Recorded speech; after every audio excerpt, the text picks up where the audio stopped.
ఏదైతే ఈరోజు కూటమి ప్రభుత్వం ఏర్పడిన దగ్గర నుంచి ప్రజలందరి మద్దతుతో అనేక మార్లు తెలియజేశాం. మళ్ళీ ప్రజల దగ్గరికి వెళ్తున్నాం. ఈ 2 సంవత్సరాల కాలంలో ప్రజలకి ఏదైతే మాటిచ్చామో అది సూపర్ 6 కావచ్చు, వర్గాల వారీగా ప్రజలు కోరుకుంటున్న విషయాలు కావచ్చు, ప్రాంతాల వారీగా ప్రజలు కోరుకుంటున్న అభివృద్ధి అంశాలు కావచ్చు, చాన్నాళ్ళుగా ప్రజలు కోరుకుంటున్న అంశాలు, కుంటుపడిన అంశాలు కొన్ని ఉంటే వాటికి కూడా ఒక పరిష్కారం ఇచ్చిన ఘనత ఈ కూటమి ప్రభుత్వానికి. ప్రజలు ఏదైతే కోరుకుంటున్నారో, వారి మనసులో ఏదైతే ఆలోచన ఉందో, మాట ఉందో, దాన్ని వారికి దగ్గరయ్యేలాగా వారి సమస్యలు తీర్చటమే ప్రధాన ఎజెండాగా మేమందరం కూడా పనిచేయటం జరుగుతూ ఉంది. ముఖ్యమంత్రి చంద్రబాబు నాయుడు గారు కానివ్వండి, యువనేత నారా లోకేష్ గారు కానివ్వండి, పవన్ కళ్యాణ్ గారు కానివ్వండి, కేంద్ర ప్రభుత్వానికి సంబంధించిన పెద్దలు కానివ్వండి, ఆంధ్రప్రదేశ్ రాష్ట్రానికి రావాల్సిన అనేక బడ్జెట్లు కానివ్వండి, నిధులు కానివ్వండి, సంస్థలు కానివ్వండి, ఎక్కడా కూడా ఊహించిన దానికన్నా కూడా ఎక్కువ ఇచ్చి ఆంధ్ర రాష్ట్ర పురోగతిని తారాస్థాయిలో ఉండే విధంగా ఈరోజు జరుగుతూ ఉంటే ఓర్చుకోలేని జగన్మోహన్ రెడ్డి మూసేసే దుకాణానికి గుమస్తా సజ్జల రామకృష్ణారెడ్డి హడావిడి ఎక్కువైంది. ఏదైతే అతని షట్టర్ మూసేసి 11 అంగుళాలు మాత్రమే గ్యాప్ ఉన్న ఆ దుకాణానికి సజ్జల గుమస్తా హడావిడి మాత్రం విపరీతంగా ఎక్కువైపోయింది ఈ మధ్య. అసలు ఆయన ఏం మాట్లాడతాడో తెలియదు, వాళ్ళ పార్టీ నాయకుడు దిశానిర్దేశం ఏంటో తెలియదు, అసలు వాళ్ళు ఏం కోరుకుంటున్నారో తెలియని పక్షంలో ఈరోజు ఉంది. చివరికి వైసీపీలోని నాయకులు కూడా ఏంట్రా బాబు మాకి కర్మ అని మాట్లాడుకునే పరిస్థితి ఈరోజు ఆ పార్టీలో ఉందంటే ఏం దౌర్భాగ్యం అనేది తెలుసుకోవాలి.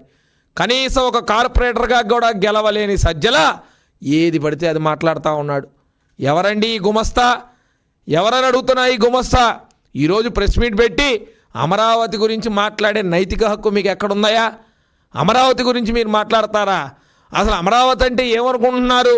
అనేక మంది ప్రజలతో డిస్కస్ చేసి అన్ని ప్రాంతాల వారికి సౌలభ్యంగా మధ్యలో ఉంటే, అటు రాయలసీమ ప్రాంతానికి కానివ్వండి, ఇటు ఉత్తరాంధ్ర ప్రజలకు కానివ్వండి, అందరికీ కూడా సౌలభ్యం కోసం ఒక అమరావతి అనే ఒక పెద్ద రాజధాని ఏర్పాటు చేసి దాని ప్రజల సౌలభ్యం కోసం కేంద్ర సంస్థలన్నింటినీ కూడా అక్కడ పెడతా ఉన్నాం.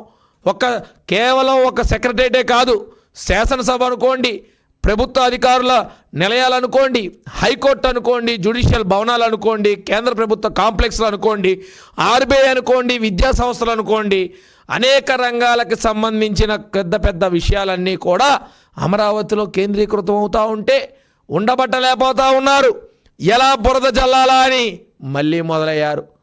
ఆ రోజేమో ఆనాడు అసెంబ్లీలో కూర్చొని అమరావతికి మినిమం 30,000 ఎకరాలు ఉంటే మేము సిద్ధం అని అన్నారు. మళ్ళీ తెలుగుదేశం పార్టీ కూటమి ప్రభుత్వ అధికారంలోకి వచ్చి అమరావతిని సక్సెస్ఫుల్ తెస్తే నేను ఇల్లు కట్టుకుంది అమరావతి కాదా, నేను అమరావతిలోనే ఉంటున్నా, నాది అమరావతే అని చెప్పాడు ఈ మోహన్. మరి ఎక్కడికి వెళ్ళాడు ఈ గుమస్తా ఆ రోజు? మళ్ళీ తర్వాత వచ్చి 3 రాజధానులు అని చెప్పి డబల్ గేము. పోనీ 3 రాజధానులు చేసావా? 3 రాజధానులకు నువ్వు చేసిందేంటి? దానికి సమాధానం లేదు. ఈరోజు మళ్ళీ వచ్చి మావిగాన్ అంటాడు. కత్తి, కొడవలి, గన్ను, గొడ్డలి, ఇది తప్ప ఇంకా వేరే ప్రపంచం లేదా? జగన్మోహన్ రెడ్డి, నువ్వు మూసేసే నీ గుమస్తా సజ్జల రామకృష్ణారెడ్డి తప్ప అక్కడ ఎవరున్నారు? ఇంకా ఏం మాట్లాడుతున్నారు మీకన్నా అర్థమవుతుందా? ఇందాకంటాడు దొనకొండలో పెడదాం అనుకున్నాం, లేదా విజయవాడ అయితే బాగుందంటాడు, రేపొద్దున వచ్చి తాడేపల్లి బాగుందంటాడేమో, తాడేపల్లి అయితేనే మా ఇల్లు అయితేనే సేఫు అంటాడు, లేదా రాజ్యాంగంలో అసలు రాజధాని పదం ఉందా అంటాడు. ఏం మాట్లాడుతున్నారు? అసలు అమరావతి మీద ద్వేషం ఎందుకు? అభివృద్ధి మీద మీకున్న బాధ ఏంటి? అసలు ఏంటి మీ ప్రాబ్లం? ఎవరినైనా చూపించండి అయ్యా బాబు వాళ్ళని, ఎవరినైనా ఎక్కడైనా చూపించండి వాళ్ళని. వాళ్ళ ప్రాబ్లం ఏంటో తెలియట్లా. అమరావతిలో బ్రహ్మాండంగా కేంద్ర ప్రభుత్వ సంస్థలే కానీ, పెట్టుబడి సంస్థలు కానీ, విద్యాలయాలు కానీ, అనేక రకాల బ్యాంకులు కానీ, ప్రభుత్వ కార్యాలయాలు కానీ, జ్యుడిషియల్ కార్యాలయాలు కానీ బ్రహ్మాండంగా ఆ యొక్క కార్యాచరణ రూపొందించుకొని ముందుకెళ్తూ ఉంటే పొద్దున్న లేచిన దగ్గర నుంచి ఏదో రకంగా విషం కక్కే ప్రయత్నం. ఈరోజు వచ్చి మళ్ళీ ఏదో విజయవాడని మావిగానని మాట్లాడుతూ ఉన్నాడు. మరి మీరు 5 ఏళ్ళు ఉన్నప్పుడు ఏం చేశారు?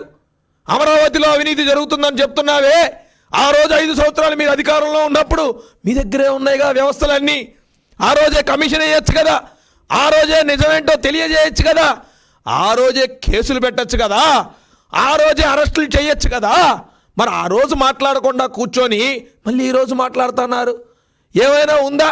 ఆ రోజు అమరావతిలో వైసీపీ నాయకులు చేసిన ఘనత ఏంటో తెలుసా? వేసిన రోడ్లను తవ్వేశారు, వేసిన గ్రావెల్ని దొంగతనం చేశారు, వేసిన కరెంటు పోల్ తీగలు దొంగతనం చేశారు. ఇన్ని రకాల ఘోరాలు చేశారో మీకు ఎవరికి తెలీదా? చివరికి అమరావతి రైతుల్ని, ఆడబిడ్డల్ని బొడ్డులో కొట్టి ఆడబిడ్డల్ని జుట్టు పట్టుకొని లాక్కెళ్ళిన ఘనత మీది. మీరు కూడా అమరావతి గురించి ఈరోజు మాట్లాడుతున్నారంటే అంతకన్నా దౌర్భాగ్యం ఇంకేమన్నా ఉందా? అసలు ఏంటి మీ ప్రాబ్లం? ఆంధ్రప్రదేశ్ రాష్ట్రానికి పెట్టుబడులు రావటమే మీ ప్రాబ్లమా? ఆంధ్రప్రదేశ్ రాష్ట్ర ప్రజలకి, నిరుద్యోగ యువతకు ఉద్యోగాలు రావటమే మీ ప్రాబ్లమా?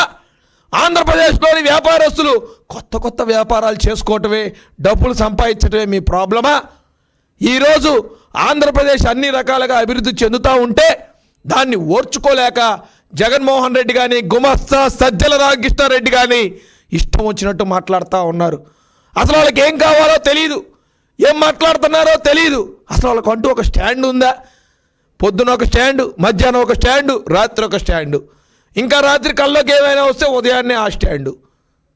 ఏంటి ఘోరం? ఈ దౌర్భాగ్యం మనకు అవసరమా? ప్రజలందరూ కూడా ఆలోచించాలి. ప్రజల నిర్ణయానికి కట్టుబడి ఉన్నాం. ప్రజల అభివృద్ధి మా ధ్యేయం. ప్రజలకు ఏం కావాలో తెలుసుకొని కూటమి నాయకులు కానీ, చంద్రబాబు నాయుడు గారు కానీ, యువనేత నారా లోకేష్ కానీ వాళ్ళలాగా దాక్కొని తిరగట్లా, ప్రజల మధ్య తిరుగుతూ ఉన్నారు. ప్రజల అభివృద్ధి కోసం ఏం కావాలో వాటన్నిటి కోసం ఎదురు చూస్తూ ఉన్నారు. వాటి కోసమే పాటుపడతా ఉన్నాం అన్న సంగతి మీకు మరోసారి గుర్తు చేస్తూ ఉన్నా.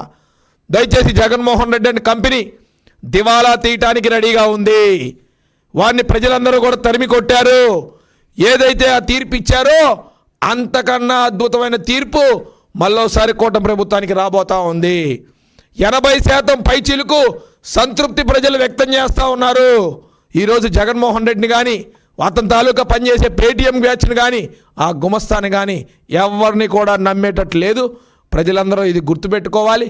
కేవలం అమరావతి మీద విషం కక్కటానికి తప్ప ఇంకే రకంగా కూడా వాళ్ళు ఉపయోగపడరనే సంగతి కూడా గుర్తుపెట్టుకోవాలి. ఒక అద్భుతమైన పదం వాడాడు ఇందాక, భూమి అంట కుంగిపోతుందంట. ఎక్కడి నుంచి ఎక్కడికి కుంగిందయ్యా? ఎక్కడి నుంచి ఎక్కడికి కుంగింది? కాసేపేమో హైదరాబాద్ రాజధాని, కామన్ రాజధాని ఉంటే బాగుంటుంది అంటాడు, భూమి కుంగింది అంటాడు, నీళ్ళు వచ్చినాయి అంటాడు, రోడ్డు ఊగుతుంది అంటాడు. ఏంటి అసలు నీ బాధ? ఏదో ఒక రకంగా ఆంధ్రప్రదేశ్ రాష్ట్రానికి వస్తున్న పెట్టుబడుల్ని అడ్డుకోవటమే మీ ఎజెండా అనేది ప్రజలందరికీ అర్థమైపోయింది. ప్రజలు చూస్తూ ఉంటే తట్టుకోలేరు ఈ సజ్జల రామకృష్ణారెడ్డి కానీ, ఆ జగన్మోహన్ రెడ్డి కానీ. దీన్ని అందరూ కూడా గుర్తుపెట్టుకోవాలి. ప్రజలందరూ కూడా దీన్ని గమనిస్తూ ఉన్నారు. రాబోయే రోజుల్లో ఏ ఎలక్షన్ వచ్చినా ప్రజలే స్వయంగా బెత్తం పట్టుకొని వారికి సమాధానం చెప్పే రోజులు దగ్గరలో ఉన్నాయని తెలియజేస్తూ సెలవు తీసుకుంటున్నాను. Thank you.